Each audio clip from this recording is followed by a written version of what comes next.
Hey guys, and welcome back to Top Cheddar Sports. I'm Spencer. It is Monday, and we are talking baseball. Yes, the season is officially over. We have our World Series champs for the 2019 season, and it was the underdogs, the Nationals, pulled it off. Last week, I did say that I didn't think they were going to be able to do it, but I also said, do not count these guys out. They've been incredible. They took 2 on the road, then lost 3 at home, and they take the last 2 on the road. Like I said, backs against the wall. Crazy. This is the first time, oh my god, I don't even remember, I think ever, that a best-of-7 series had the first 6 games were won by the away team. And this is obviously the first time ever that every single game was decided by the away team. So, congratulations to the Nationals. Again, they fought with their backs against the wall. Believe they had 5 games that were elimination games. They didn't have any against the Cardinals. No sir, they did not have to worry about them and their bats, because woof. Wow, that's depressing. But anyway, the Nationals, congratulations, you guys deserve it. You lost Bryce Harper, everybody counted you out, had a terrible start to the season. All that doesn't matter anymore. So, Strasburg, he wins World Series MVP. He was incredible the entire postseason, so much deserved to him. Honestly, the Nationals pitching really stepped up for them. Patrick Corbin, great job in World Series Game 7. And we saw some great players in this series, and 3 main ones that I want to quickly touch on that we'll touch on later on in this episode. Garrett Cole for the Astros. He is now a free agent. Steven Strasburg of the Nationals and your World Series MVP decided to opt out of his contract with the Nationals, so he is now a free agent. And Anthony Rendon of the Nationals and MVP candidate, which we'll get into, he is now a free agent. So, big name players from these teams, and one team, in my opinion, the Nationals, are really hurt by this, and the other team, the Astros, not so much, because they went out and got Zach Greinke at the deadline, so they still technically have 2 top arms atop their rotation. So, what I kind of want to get into now that the World Series is over, obviously we're jumping into the offseason. Let's maybe start to kind of see the free agents that are going to be available, and yeah, we'll start there, and then maybe I'll get into, in the coming weeks, where I think they're going to go, and obviously updating as they do sign. So, top 10 free agents, and this is really in no particular order. I kind of have it set up in tiers. So, the top guys, the A tier for me are Cole, Rendon, and Strasburg, the guys that I was just touching on. Obviously, Garrett Cole and Steven Strasburg are the types of arms that could be a number 1 on any team. They're also a nice complementary number 2 to add if you already have a bona fide ace. So the Phillies would be a good team to look for at this. The Nationals, I mean, I'm sure they wanted to re-sign Strasburg, but if I were them, I'm focusing on Rendon because they do have Scherzer and Corbin atop their rotation already. But yeah, so basically any team can use a good arm though, so don't really count any team necessarily out except for the price range. And then Anthony Rendon, third base can be somewhat of a premium position. He really is one of the only third basemen. I do have another guy on this list. Moustakas, who I don't have anywhere up here, is an additional option at third, but really not a ton out there on the market. So if a team is really in need of an upgrade at third, Rendon is a guy that you should shell out every last penny for. All right, so then we have our next tier, and these are kind of guys who have maybe fallen a little bit, or due to age, they kind of aren't, set up for the best paydays, but nonetheless. So I've got Madison Bumgarner. Obviously, any team could use him, and he may come at a bit of a bargain for, his overall ability. That being said, with age has come somewhat of a step back in his overall ability. So we'll see kind of what kind of contract he signs, and then maybe other pitchers will follow suit. We have J.D. Martinez, just dingers, on this list. He's kind of relegated to a DH role. I'm not really sure about the defense there, so I'm not sure if I'd want to put him in the outfield. So I wouldn't expect a National League team to sign him unless the ballpark plays in Martinez's favor. But he should be in line for a pretty big payday, even though he's getting up there in age because of his offensive ability, especially if he goes to an American League team that's going to use him at DH. Yasmani Grandal is easily the best catcher on the market. Similar to Rendon, he should command a nice payday because not too many other people out there as far as options go, and last 2 years he's been incredible, so he would be worth every bit. Great defensively, great offensively. He's a good catcher. And then we got Josh Donaldson. He signed a 1-year deal with the Braves for like $20 million, I think, and that was a win-win for both parties because his value, I would say, was more than $20 million. But obviously there was a lot of risk with Donaldson because of injuries lately. He should command a multi-year deal this year after not getting one last year. But again, we'll see. Free agency has been weird lately, so guys sometimes go in with these lofty expectations and they come out with nothing, which brings us to our next set, some pitchers. So I'm going to go over 10 because I can never follow my own rules, but that's because there's kind of a tie here amongst roughly 5 players. So there's 3 pitchers, Hyun-Jin Ryu, Zach Wheeler, Dallas Keuchel, who I believe are all roughly the same. They'll probably command about the same amount of money, and overall, like, good top of the rotation arms. If you need them to be, they're also good middle of the rotation value probably. But yeah, they all kind of fall in the same because it's kind of hard to choose one over the other. Ryu obviously having an incredible year this year, but he's also 33.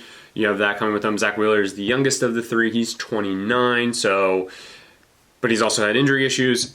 I would expect him probably to get the most money. He's probably, just above these guys, but I couldn't really put him above Mad Bum. And then as far as other position players go, you've got 2 outfielders, in my opinion, who kind of set the pace for all outfielders, if you're calling JD Martinez a DH, and that's Marcell Ozuna and Nick Castellanos. So Castellanos is a doubles machine. Ozuna in the past has shown his offensive prowess.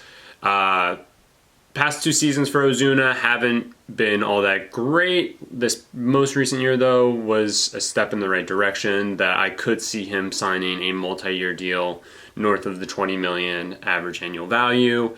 Castellanos is a doubles machine. He was incredible for the Tigers, and then when he went to the Cubs, he kept rolling. So both of them should command a lot of money because of their market surrounding the outfielders that are available. So that kind of does it for upcoming free agents and the type of players that are out there. Obviously, so many things can happen in the offseason. Obviously, there's going to be trades. There's going to be a lot of money spent because there always is in baseball. I'll do my best to kind of break all those down and kind of show off, what each team is actually getting from the player that they're getting and for the amount of money that they are spending. Okay, so in other news from this past week, Mike Matheny, former Cardinals manager, is now set to manage the Royals this coming year.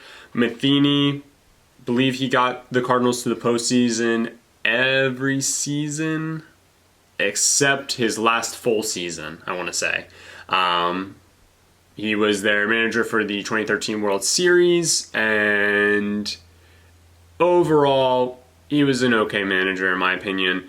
He's got a lot of passion, so maybe that's what the Royals want with the young crew that they're going to be putting together. We shall see how that goes. In other news, award season Gold Gloves were announced last night, so I'm going to run down a quick list. So in the AL, you had Mike Leake of the Seattle Mariners taking it for pitchers. Roberto Perez wins it at catcher. Both of them, that was their first Gold Gloves of their careers, so congratulations to them. Matt Olson of the Athletics, he won it last year. He is an incredible defensive first baseman. Watch a highlight reel of him. Yolmer Sanchez, he wins his first. He plays for the Chicago White Sox. He wins his first at second base. Incredible stuff from him as well. I personally, as a Cardinals fan, get to see a great defensive second baseman day in and day out, and what Sanchez does with the White Sox, he's incredible. Matt Chapman of the Athletics, he joins Olsen as the third baseman. He won it in 18 as well, so both he and his cross the diamond teammate win for back-to-back years. Francisco Lindor of the Indians, he wins his first one since 2016. Lindor is smooth out there at shortstop, so much deserved. In left field, you've got Alex Gordon. This is his 7th overall, so he had a span from 2011 to 2014 in which he won the award, and then 2017 to 2019. He has set himself as the veteran of that Royals team, and he commands that outfield very well. He's a great defender. Kevin Kiermaier, this is no surprise. In my opinion, he should win it every year in center field.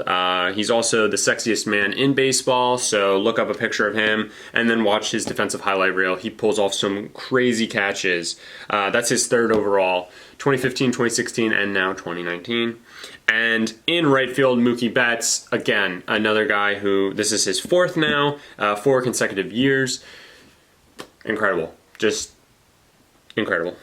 I mean, if anybody thought he didn't deserve it, you're an idiot. All right, so in the NL, Zach Greinke of the Houston Astros wins it under the Arizona Diamondbacks, and we ought to see a taste of what he could do with his glove. This is his sixth straight. And yeah, he fields his own position better than just about anybody, so that's definitely what you want to see from a pitcher. JT Realmuto wins his first with the Phillies. Realmuto might be the best defensive catcher in baseball. And again, Cardinals fan, and I'm biased towards Yachty. But what Realmuto does, he's probably the best all-around catcher as well. So he had a great year behind the plate. Caught a lot of people stealing, a lot of would-be stealers. So tip of the cap to him. At first base, Anthony Rizzo wins his 3rd. He won it last year as well, so back-to-back years for Rizzo. He's about as solid as you can get over there. He's a bit of a brick wall. Doesn't let too much get by him. And then seeing that he's got guys like Chris Bryant and Javier Baez making crazy plays over to him, he's got a lot of work to do over there. So good on him. Colton Wong wins his first. I thought he deserved it last year. Again, biased, but you can watch all of his highlights. He is incredible. Third base, no surprise, Nolan Arenado wins his 7th straight. Nothing else to say there. If Manny Machado was still playing third base, you'd probably give him a run for his money. I guess he is playing third base with the Padres now. But yeah, that's really it. Nick Ahmed for the Diamondbacks. This is his 2nd in a row. He's pretty smooth there at shortstop. Shortstop's a tough position. You got a lot of ground to cover, so you have to be able to do that. And Derek Jeter's overrated. In left field, David Peralta wins his first. In center field, Lorenzo Cain wins his first. And in right field, Cody Bellinger wins his first. So a bunch of fresh faces in the outfield for the Gold Glove, but all of them were absolutely incredible this year. And Lorenzo Cain especially probably deserved it last year. He robs home runs like nobody else. So good for them. All right, so the last thing I want to do is kind of give, because it's award season, I want to give my MVP predictions and my Cy Young Award predictions, and just kind of like run over why I think what I think. So in the AL, I kind of think it's a 2-person race. This is obviously my own opinion, but I think Bregman will probably be the one that people vote for, but I think Mike Trout still deserves it. It's tough, though, because Mike Trout's never in the playoffs. So, how valuable is he? I mean, I think he's the most valuable player when you look at him on the Angels, because I don't think anybody else could do the kind of production he does on the Angels if they played for the Angels. But that's tough. Bregman obviously playing for a World Series contender makes it a little easier, and also that's a stacked lineup that he stands out in. So, not that he doesn't deserve it. He does. But I also think people are quick to just not vote for Mike Trout again.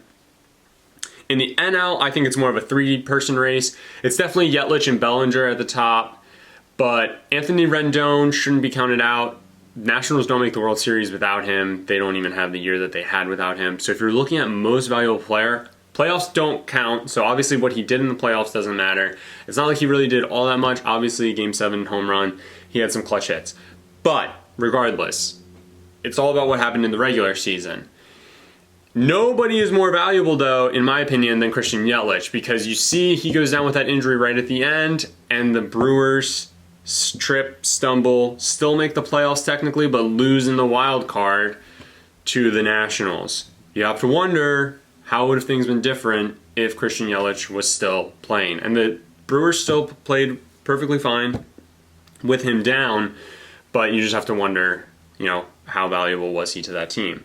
And then there's Cody Bellinger, and the Dodgers were seen as World Series favorites, and they didn't. And so you have to kind of wonder there as well. The numbers he put up, obviously, were incredible. That's the one I'm most interested to see. My pick will go Bregman and Yelich, but we shall see. Then for the Cy Young, AL, it's a two-person race. It's Garrett Cole and Justin Verlander. I'm giving the edge to Garrett Cole, but we'll see. I think he just had the overall better year than Justin Verlander. He was absolutely unhittable. The strikeouts were insane. Verlander also posted 300 strikeouts, though, so he was just as insane. But both of them would deserve it, so either way, I'm going to pick Garrett Cole of the two. In the NL, I really think people will want to give it to Hyun-Jin Ryu because of his ERA, but towards the end of the season, he really started to trip, stumble, fall, and I don't know, not as impressive to me. Max Scherzer would be a great pick, in my opinion. He's probably the person I would take, but Mike Soroka and Jack Flaherty would also be two young guys too, who pitched incredible. Flaherty, especially in the second half. I talked about him in other videos. But Soroka, for his part in that Braves staff, he really stood out. But Cy Young predictions, I'm going to go with Max Scherzer and Garrett Cole. We shall see, though. NL one, I'm not so sure about. Okay, that's everything. That'll do it for Top Cheddar. I didn't get into qualifying offers or anything like that. I will discuss most of that probably next week when more dominoes start to fall.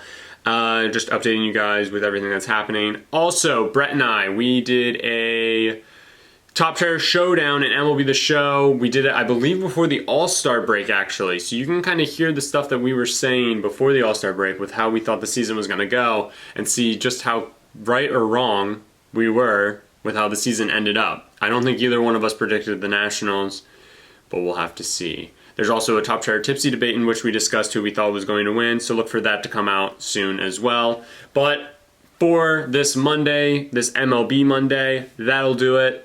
I will see you guys tomorrow to update you on everything that's been going on in the NBA. And have a great day.